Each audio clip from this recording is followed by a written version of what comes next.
Welcome to Tell Me More Stories Told as podcast. Great to be here. Get ready, because today we're diving into a really fascinating story, full of twists and turns. Absolutely. We're talking about Kaley Cuoco. An actress many of us feel like we've watched grow up on screen, right?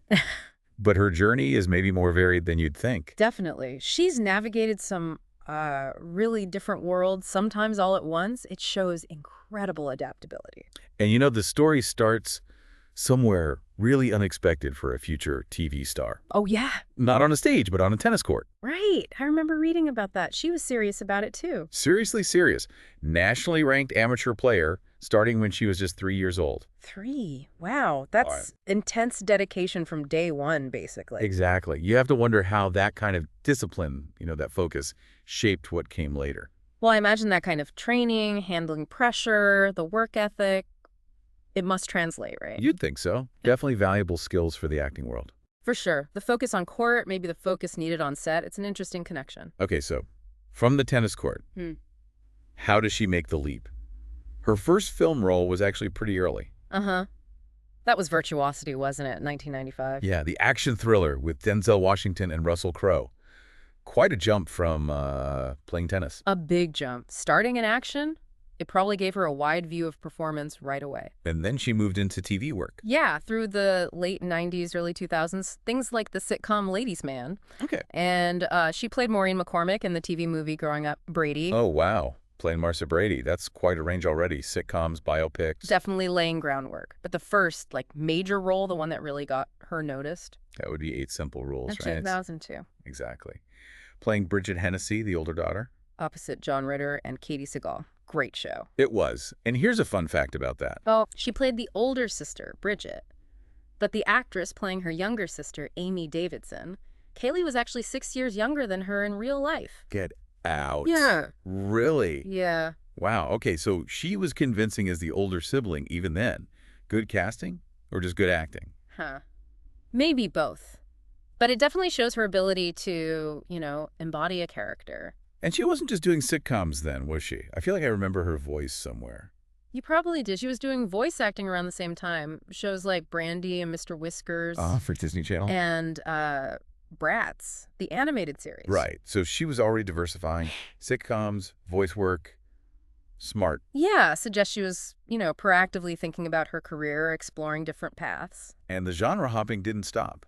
Before the really big break, there was another quite different role. Charmed. Yes, Billie Jenkins, the young witch she played in the final season. A pretty significant role, joining such an established show. So that's sitcoms, voice acting, fantasy drama, all within a few years. Quite the juggling act. It really shows her versatility, doesn't it? And maybe a desire not to get stuck in one type of role. We'd probably set her up perfectly for what came next. You could say that. 2007, the landscape of television comedy kind of shifted. Enters the Big Bang Theory. Exactly. And Kaley Cuoco as Penny. Instantly recognizable. Oh, completely. Penny became this anchor for the audience, didn't she? The relatable one. Absolutely.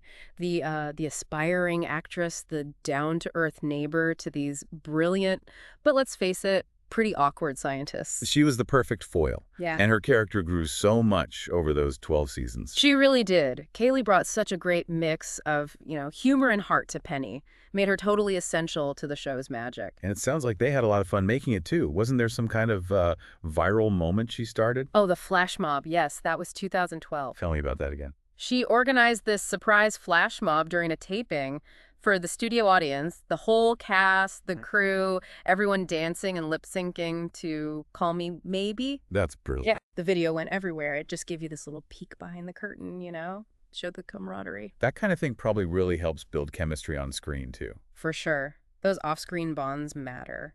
And it's worth remembering, even during the Big Bang years, she didn't stop doing other things. Right. She wasn't just Penny. No. She did TV movies like To Be Fat Like Me, guest spots on shows like Prison Break, still exploring. Always keeping busy. Okay, so Big Bang Theory ends its massive run. What's next? Because she took a really interesting turn. A big turn. 2017, she launches her own production company. Yes. Norman Productions. Named after her dog, right? That's the one, moving behind the camera as well as being in front of it. That's a major step. Yeah. What do you think drives that kind of shift for an actor? Often it's about creative control, you know, wanting to shape the stories yourself, not just interpret them. It feels like a natural progression for a lot of artists after years in the business. And the first big project for Way? Yes. Norrin was a huge departure from Penny. Huge. The Flight Attendant. It's such a great show. That dark comedy, thriller vibe. And she wasn't just the star, playing Cassie Bowden. A very complex character. Absolutely. Yeah. She was also executive producing, really driving the project. And the response was incredible, wasn't it? Awards nominations? Oh, yeah. Primetime Emmys, Golden Globes nominations for acting and for the show itself through her production role. That's serious recognition. A whole new level of critical acclaim, really showing her range beyond comedy. It really did. It proved she wasn't just a sitcom star. It was like a statement about her artistic reach. And she didn't drop her voice work either, did she? Nope. Still voicing Harley Quinn in the animated series. Which is also critically acclaimed. And she's an executive producer on that too, right? She is. Talk about multitasking. Voice acting, starring in dramas, producing. She's a true multi-hyphenate. It makes you wonder how she fits it all in. And she keeps picking these really interesting projects, like based on a true story. The dark comedy thriller with Chris Messina. Yeah. And isn't she set to play Doris Day? That's the plan, yeah. An upcoming limited series. Talk about an iconic role to tackle. From Penny to Cassie Bowden to Harley Quinn to Doris Day. That is some serious range. It really shows a commitment to, you know, pushing herself, not settling into a comfort zone. Adaptability seems key. Definitely. Now, shifting gears slightly, something else that seems really central to her story is her love for animals. Oh, absolutely. That's a huge part of her public persona, and it seems incredibly genuine. You see it all the time on her social media. Lots of dogs, horses. A real passion, and it's not just personal. She turned it into a business venture, too. Right. Oh, Norman. The pet product company she launched in 2023. Yeah, named after her dog who passed away. It's a lovely tribute. And a smart way to connect with fans who share that love for animals. Building a brand around something authentic. Exactly. It feels very true to her. Okay, quick pause here. If you're enjoying this deep dive into Kaley Cuoco's amazing career, make sure you hit that subscribe button. Yeah, don't miss out. We've got more stories like this coming your way on Tell Me More Stories Told Us podcast. Okay, so we've talked acting, producing, voice work, even entrepreneurship. Let's touch on the recognition she's received over the years, the awards. Right, because there have been quite a few highlights. Definitely. Getting a star on the Hollywood Walk of Fame in 2014, that's a huge milestone. A massive deal, real industry recognition, and she won awards specifically for Big Bang Theory, too. Like the Satellite Award for Best Actress in a TV Musical or Comedy. Significant acknowledgments of just how good she was in that role and how much impact the show had. But it's interesting, the spectrum of recognition in Hollywood. Yeah. Because she's also received less flattering awards. Ah, yes. The Golden Raspberry Award, the Razzie. Right. She got one for Worst Supporting Actress. I think it was for 2 films in the same year. Yeah, Alvin and the Chipmunks, The Road Chip, and The Wedding Ringer. It's just, it's kind of funny, right? Yeah. Emmy and Golden Globe nominations on one hand and Razzie on the other. It really highlights the wild ride of an acting career, doesn't it? You put yourself out there, and sometimes it lands brilliantly. Sometimes. Not so much, according to some critics.